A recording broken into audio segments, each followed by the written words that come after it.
Oi, gente, boa tarde. Sejam todos muito bem-vindos para a nossa live do meio-dia. O nosso tema hoje é: por que eu adoeço? O que está por trás do meu adoecimento? Quais são as causas raízes da minha doença? Essa é uma pergunta que normalmente quando a pessoa recebe um diagnóstico ou tem algum adoecimento ou alguma coisa acontece sistematicamente, essa pessoa fala: gente, mas afinal de contas, por que isso está acontecendo comigo? O que eu fiz, né, para merecer esse adoecimento? Esse é um tema que nos impacta muito e que permeia a nossa vida, porque ninguém passa pela vida sem ter um adoecimento. Oi, Cristina, seja bem-vinda. E eu escolhi esse tema, claro, gente, nós estamos aí às vésperas, né, do lançamento do nosso curso de saúde sistêmica. Tem um fundo, né, estou fazendo uma live para vocês entenderem como que é o olhar sistêmico para o adoecimento, mas também porque é um tema, como eu tenho sempre textos a respeito disso, as pessoas vão colocando lá seus adoecimentos e sempre perguntando por que eu tenho isso, por que eu tenho aquilo, por que eu tenho aquilo outro. A primeira coisa que é importante, bem-vinda Thaís, a primeira coisa que é importante nós sabermos é que eu posso ter sintomas iguais com uma série de raízes diferentes. Já disse isso algumas vezes aqui para vocês, dentro dessa dinâmica do adoecimento, né? Eu posso ter um problema de garganta, que pode ter uma raiz sistêmica, que pode ter uma raiz biográfica, que pode ter uma raiz num emaranhamento que eu tô com a minha ancestralidade, que pode ter uma raiz na minha relação com a minha mãe, na minha relação com meu pai, ou seja, muitas coisas podem estar por trás do mesmo sintoma. Então, dentro do olhar sistêmico, eu não tenho como entregar uma receita de bolo. Isso é isso. O que nós fazemos é entender as dinâmicas possíveis que provocam aquele adoecimento e olhar isso dentro do quadro daquela pessoa que nos procura. E outra coisa que também é importante, gente, é que dentro do pensamento sistêmico não existe uma promessa de cura, né? Primeiro que a gente não é Deus. E segundo, porque existe esse combo necessário que eu gosto sempre de falar, que é fé, medicina e terapia. Muitas doenças físicas têm uma raiz na doença emocional, nos processos emocionais não trabalhados. Então, é sempre importante que as pessoas mantenham a terapia em dia, o médico em dia, para que você possa ter o melhor possível dentro daquele seu sintoma. Outra coisa que é importante você entender dentro da dinâmica do adoecimento, boa tarde, Elisete.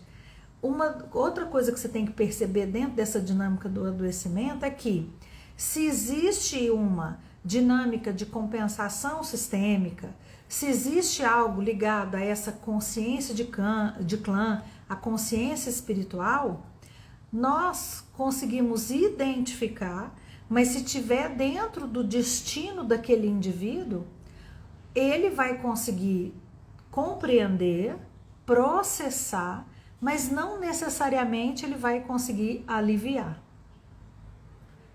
Entende que tem partes, né, do nosso destino que não nos cabe. Todos nós sabemos que existe algo maior. Então, a dinâmica do trabalho com a saúde sistêmica, com os adoecimentos e o olhar sistêmico direcionado aos adoecimentos, não é uma dinâmica que se quer colocar no lugar de Deus, de curador. É uma compreensão do adoecimento, das suas raízes, principalmente para minimizar esse impacto no indivíduo e no sistema, né? Porque quem está no entorno também adoece juntamente com o doente, então é importante a gente sempre falar isso, né? O cuidador, ele também adoece.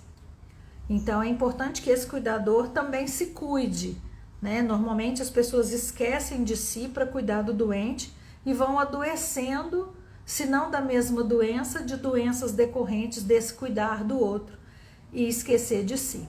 Então tem muitas nuances dentro desse processo do olhar sistêmico para o adoecimento que nós precisamos trabalhar.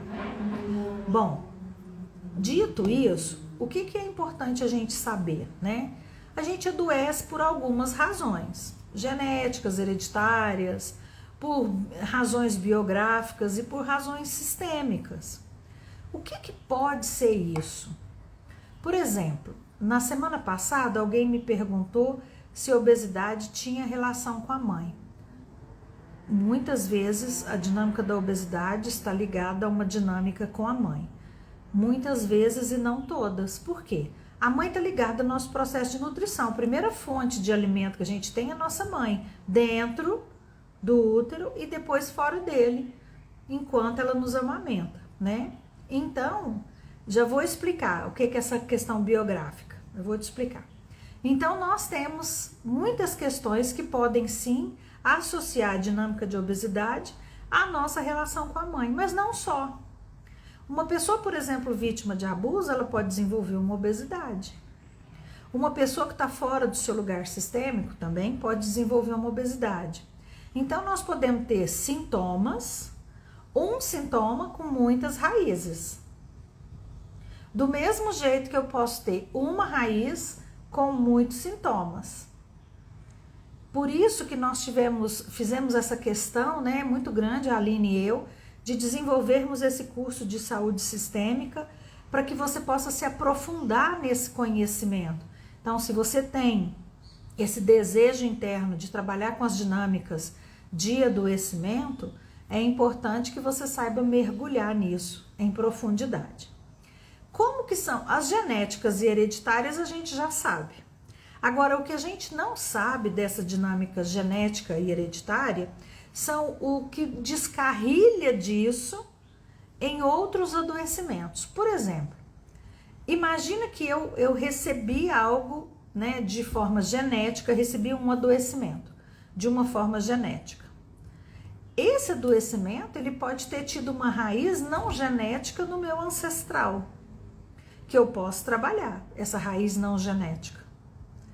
Se eu recebo algo, por exemplo, já trouxe um caso aqui de uma pessoa que eu atendi com hemofilia, que é, né, passada pela mãe, e existiu uma relação ali de conflito interno e inconsciente com essa mãe, que era direcionada às outras mulheres, né? Por quê?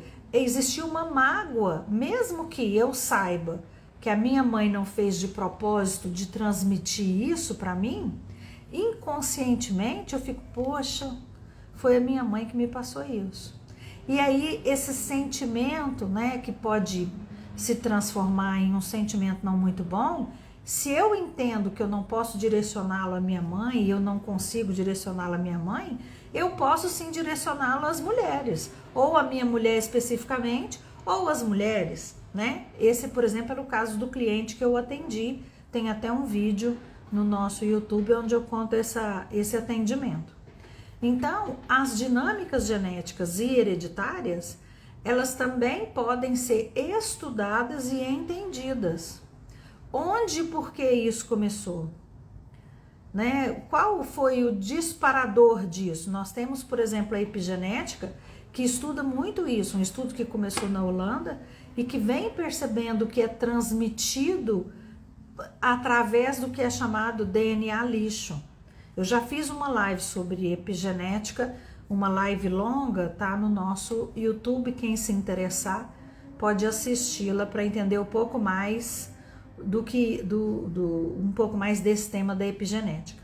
Mas, por exemplo, aqui eles perguntaram sobre as questões biográficas, porque nem tudo, gente, é sistêmico, né?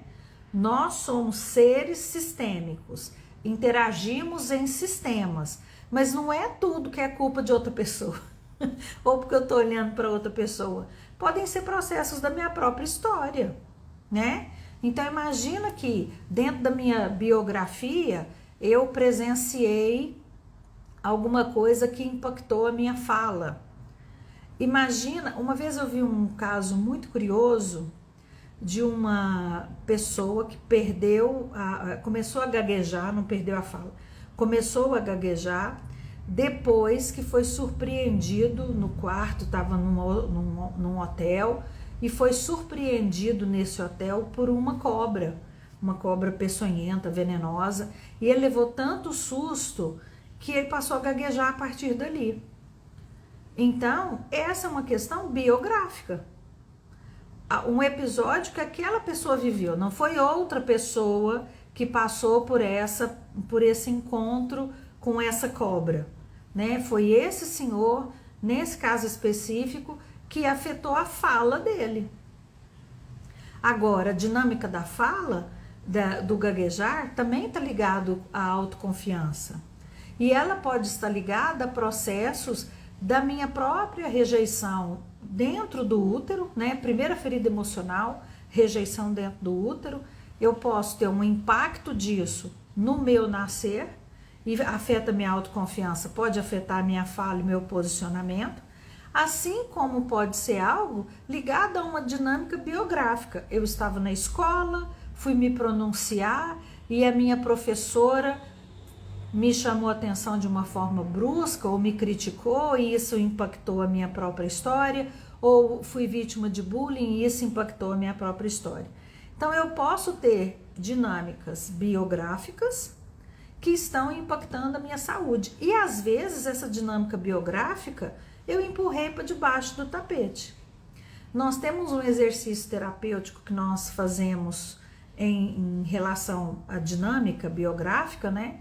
E muitas vezes a pessoa fala, eu não lembro nada que aconteceu comigo antes dos 7 anos. Eu não tenho memória da minha infância.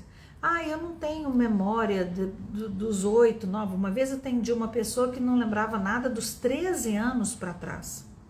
Então, essas questões que vão ficando, né, que às vezes você vai empurrando para debaixo do tapete, né, que nós vamos recalcando. Eu costumo dizer que o recalque é uma porteirinha que a gente tem no nosso inconsciente e onde para lá nós jogamos aquilo que a gente não quer olhar mais.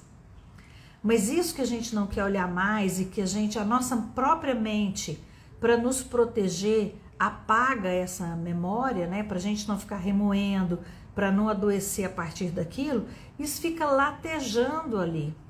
E pode impactar as nossas relações sem que a gente perceba. Impactar o nosso comportamento e influenciar no nosso adoecimento, a partir de dinâmicas biográficas. Então, quem me perguntou aí sobre o que eram dinâmicas biográficas, é isso.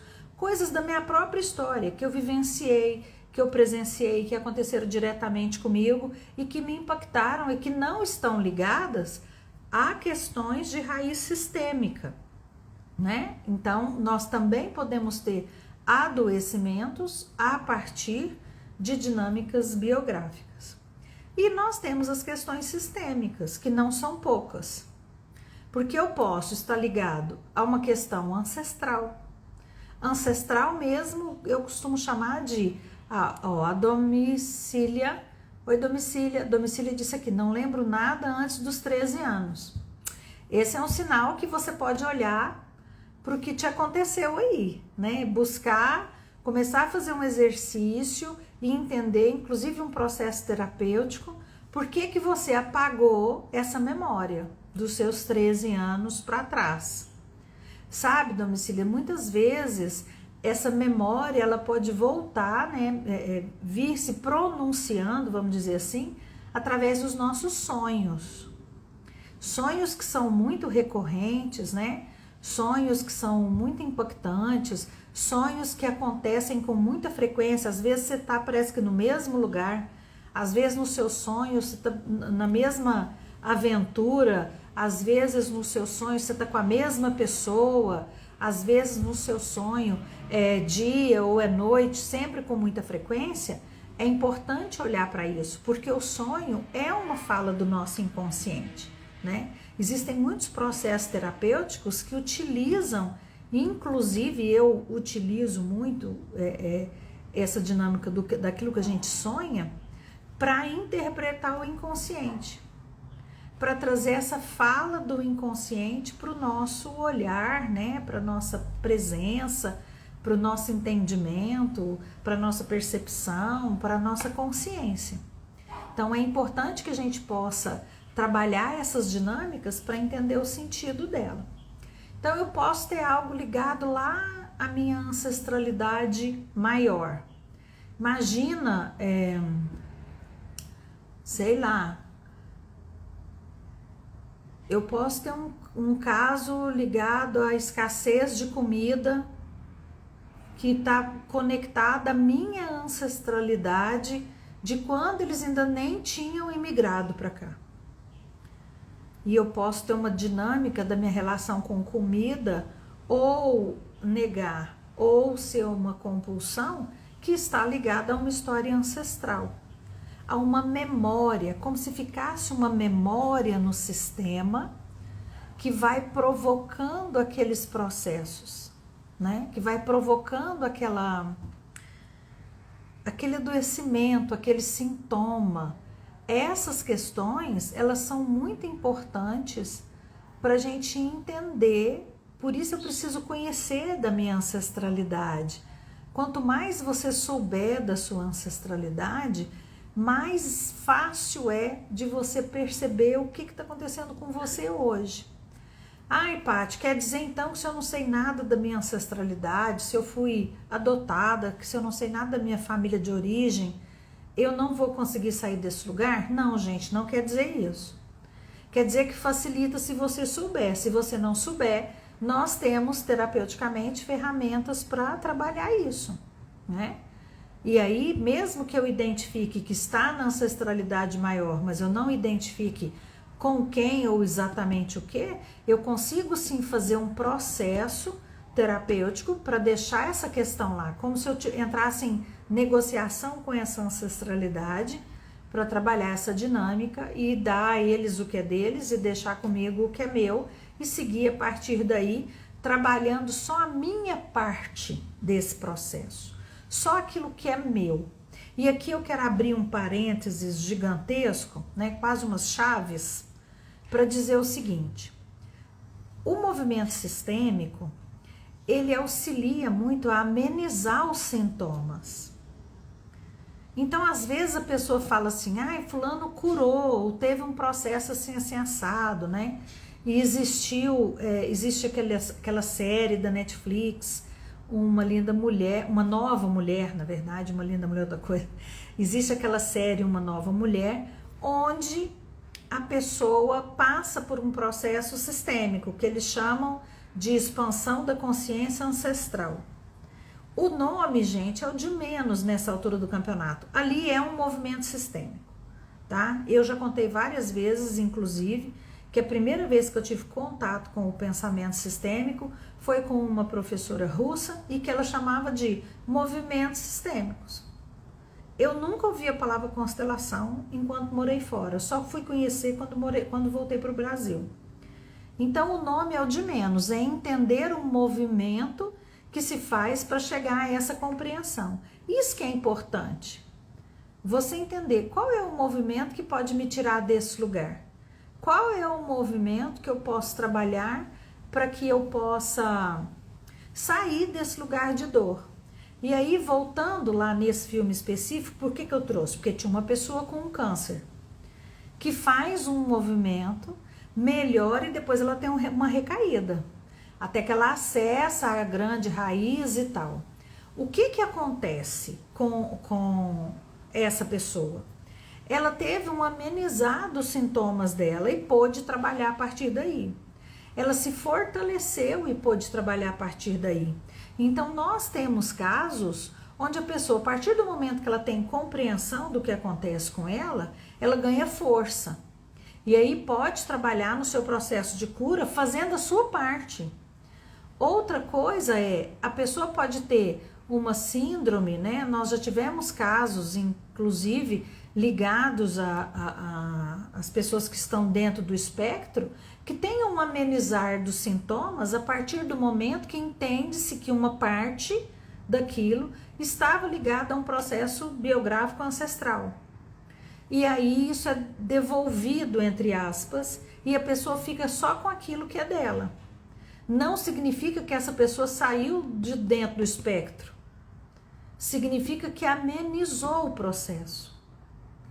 É isso que a gente trata aqui, o amenizar, o suavizar, o trazer compreensão, trazer percepção e trazer entendimento. Então, voltando lá na parte sistêmica do adoecimento, nós falamos que pode ser algo ligado lá a essa ancestralidade, lá em 1900 e bolinha. Não só aquilo que o meu sistema vivenciou, né? Trouxe aqui um caso, imagina que um ancestral lá na Europa passou fome e de alguma forma aqui eu tenho uma relação difícil com a comida. Essa é uma possibilidade. Entretanto, eu também posso ter um ancestral que foi alguém que prejudicou muitas pessoas. E isso veio passando pelas minhas gerações com essa memória de dor e impactou na minha vida hoje. O que, por exemplo, que pode acontecer? Imagina que eu tive uma ancestral que era fazedora de anjos, né? Que eles falavam, aquelas mulheres que ajudavam outras mulheres a tirarem suas crianças. Imagina que isso impactou o sistema lá atrás. Pode sim chegar em uma mulher hoje que tem uma dificuldade gestacional. Sabe quando a pessoa faz todos os exames e ela não tem nenhum problema e o marido não tem nenhum problema e ainda assim alguma coisa acontece ali? Essa é uma possibilidade. Assim como é uma possibilidade também uma desconexão da fonte ser uma raiz da não gestação, ou uma perda, ou um entendimento, uma dificuldade de relacionamento com a família de origem, né? Que faz com que inconscientemente eu não queira levar adiante aquele sistema. Então, muitas possibilidades estão atrás dos adoecimentos, das dificuldades, das questões de saúde. Essas que eu citei estão ligadas às dinâmicas extremamente ancestrais. Agora, o que pode estar mais perto? Por exemplo, imagina que eu tive um tio ou um tio-avô que foi privado da fala por alguma razão, né? Antigamente, nós já citamos aqui nas lives esse tipo de história, antigamente tinham aqueles casos, né, das pessoas que nasciam com algum tipo de deficiência e eram escondidas das famílias e da sociedade, né? Às vezes a pessoa tinha como que fala? Tinha um tipo de deficiência física ou mental e era isolada do resto da família. Às vezes as pessoas frequentavam aquela casa e não tinham nem conhecimento que existia alguém a mais naquela casa, né? Só os funcionários tinham acesso àquela pessoa. Essa pessoa privada do lugar, privada de fala, ela pode ter ficado como uma ferida nesse sistema e estar lá impactando alguém que hoje tem um processo de uma dificuldade de fala, ou uma dificuldade de confiança, ou uma dificuldade de conexão. Pode ser uma pessoa muito fechada em si mesma e ter sintomas, inclusive dentro do espectro, que está olhando para essa pessoa que foi privada do convívio, da socialização, da interação. E aí nós estamos falando numa ancestralidade mais próxima. Assim como eu posso estar olhando para questões dos meus pais. O filho pode adoecer porque está querendo desviar a atenção dos pais. Por exemplo, pais que estão em conflito, né? Em guerra, aqueles casamentos que os pais entram em guerra e acham que os filhos não estão percebendo que eles estão em guerra. Uma coisa que é muito possível de acontecer é a criança adoecer. Para quê? Para desviar dos pais a atenção do próprio conflito, para que eles olhem para ela. Então, esse adoecimento da criança, ele pode estar ligado a esse processo da relação dos próprios pais. Assim como ele pode estar olhando para um irmão não nascido ou um irmão excluído, né? Às vezes aquelas histórias que o pai tem um filho fora do casamento, a mãe teve um filho e deu para adoção, dinâmicas assim desses processos que podem sim acontecer, né? Que são dinâmicas ligadas a essa nossa ancestralidade, né? E eu também posso estar olhando dentro da minha própria linha geracional, né? Eu posso estar olhando, por exemplo, para esse caso, né, de um irmão gemelar, de um irmão que não nasceu, um irmão que está escondido. Eu posso estar olhando para questões relacionadas às próprias relações dos meus pais. Eu posso ter uma série de relações ligadas à minha história sistêmica. Assim como eu também posso estar presa dentro de um sistema que eu pertencia anteriormente. Então, o meu adoecimento pode vir, por exemplo, de um sistema, de uma empresa, de um grupo empresarial onde eu trabalhei. Eu posso ter sofrido ali alguma coisa, eu posso estar conectada naquele lugar de alguma forma. Assim como eu posso estar conectada a uma relação anterior. Eu posso estar conectada a um relacionamento que eu tive frustração e não deu certo. Eu posso estar presa nesse lugar, emaranhada nesses processos. Eu vou falar em profundidade com vocês sobre os processos de emaranhamento na quarta-feira. Amanhã nós não vamos ter live, mas na quarta-feira eu estou aqui. Tem uma pergunta aqui, da Ana Trindade. Pode sim, Ana. Insegurança, ciúme, pode ter alguma coisa do meu passado? Pode. Bom, pode ser muita coisa, Ana.